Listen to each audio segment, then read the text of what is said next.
The next day, Mataji instructed all the youth volunteers to assemble at the banks of Ganges. After every Guru Purnima, a wonderful gift is given to all the youth volunteers who had provided their services so that they are energized till the next program of Divyababaji Sushumna Kriya Yoga Foundation. Even though they don't get adequate food and sleep during these 3 to 4 days of Guru Purnima celebrations, no one gets sick or even fatigued despite the hectic activities and have always remained healthy and energetic. All the Sushumna Kriya Yoga volunteers reached the banks of Ganges around 8 a.m. and spent the time happily walking with Mataji on the banks of the holy river Ganga, listening to Mataji's words of wisdom. It was a wonderful experience, and at the request of many volunteers, Mataji even gave permission for group photos, and some of the most memorable photos were taken by everyone. A slight drizzle started when Mataji took everyone for a boat ride.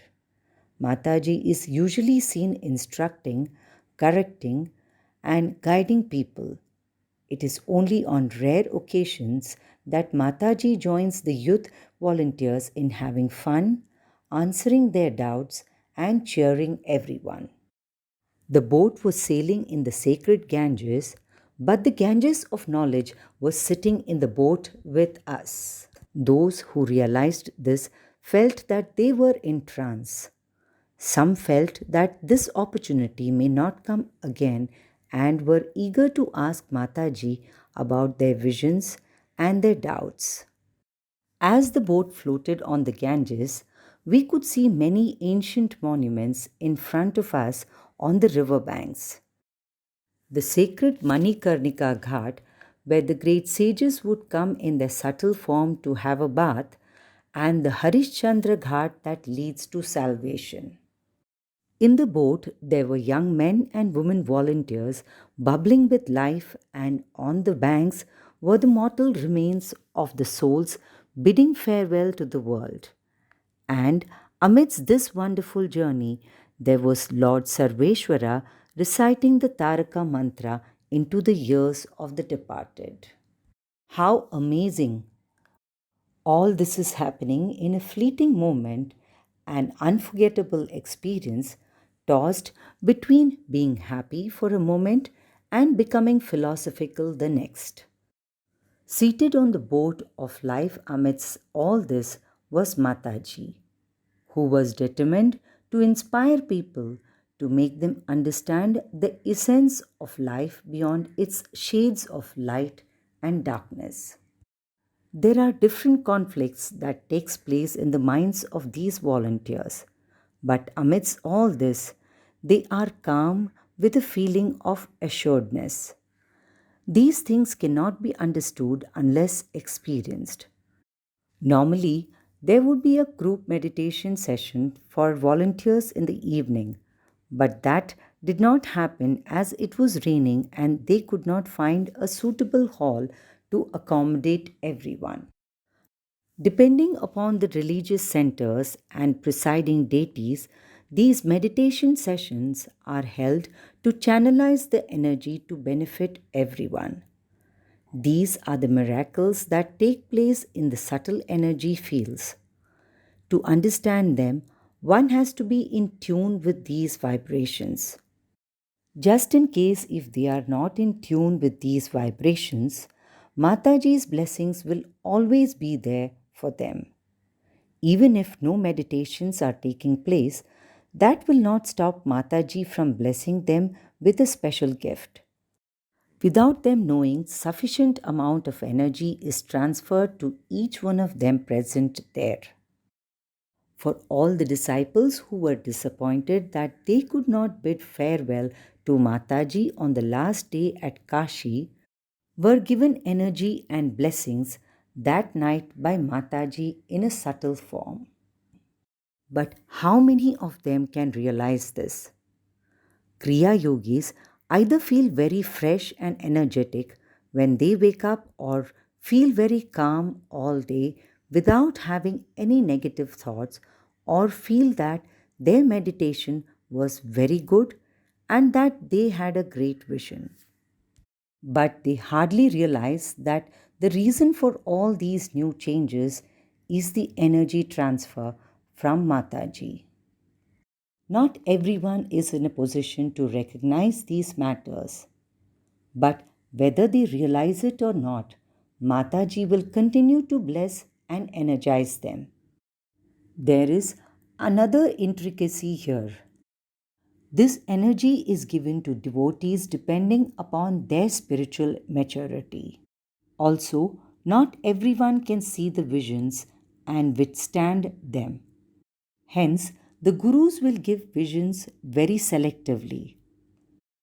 Those who are in the early stages very innocently tend to believe that Mataji is partial towards some disciples. But if we study the experiences of Sushumna Kriya Yogis, one will come to know that many people were in trouble after receiving excess and unbearable energy. Mataji knows exactly to whom and how much energy is to be given. Without understanding and realizing how much the Gurus are trying to uplift us spiritually, it is only sheer ignorance to feel that Gurus have not understood us properly. That night, we participated in the Ganga Aarti and thanked Lord Visveswara, Goddess Annapurna Devi, and Vishalakshi. All of us were like jasmine flowers closely knit into one garland by Mataji. The absolute comfort that one enjoys within the Sushumna Kriya Yoga family is much more that one has with any family members or close relatives in the material world. Mataji taught us the culture of recognizing and honoring the constellation of gurus who burn away so many of our karmas and enhances our awareness. The next day, after lunch, we all got ready to catch our respective flights to return home. 1 or 2 days after reaching home, there is a possibility of severe aches and pain. The reason is that during the Guru Purnima celebrations, there are many processes that happen to the gross and subtle body. Due to the major cleansing of our body, such issues may come up. Mataji cautioned us not to worry. My husband, Mr. Chandramohan Garu, Vamsi Krishna Kumari, Venkatramana, and I left for the airport. Midway, Vamsi got a call from a volunteer that Mataji wanted to meet Mr. Chandramohan Garu before he left Kashi. We were in a dilemma. Going and meeting Mataji now and spending at least half an hour with Mataji looked like a difficult proposition to reach the airport on time and we may miss our flight. But in defense to Mataji's wish, we prayed to our Parama Gurus and went to Varanasi Taj Ganges Hotel to meet Mataji. We waited for a while in the lounge. The hotel was artistically decorated. The stairs and corridors were decked with flowers, and when Mataji was coming down amidst this, we felt we were not in a hotel but in some heavenly abode. Mataji came downstairs and greeted us warmly and was looking at us while we were discussing many things, especially the experiences of Sushumna Kriya Yogis. I was wondering as to why Mataji had called us, but I couldn't ask. Mr. Chandramohan Garu was talking to Mataji. Suddenly, I noticed the energy like thin rays of light radiating on us from Mataji. But no one noticed this. After a while, Mataji said, "It's time for your flight." We bid farewell to Shirisha, her sister, Prashanti Amma Garu, and all those who were present there and hurriedly left. Mr. Chandramohan Garu was in a dilemma. Since Mataji was younger than him, he was thinking whether it would be appropriate to bow down before Mataji. But he automatically bowed down, and Mataji smiled and bade him goodbye. We hurried to the airport, anxious to reach on time and catch our flight. By the grace of our Gurus, we reached on time and wondered as to what happened to the additional 45 minutes we had taken to see Mataji. The energy that Mataji gave us, especially to Mr. Chandramohan Garu, gave him the strength to withstand the terrible illness that followed.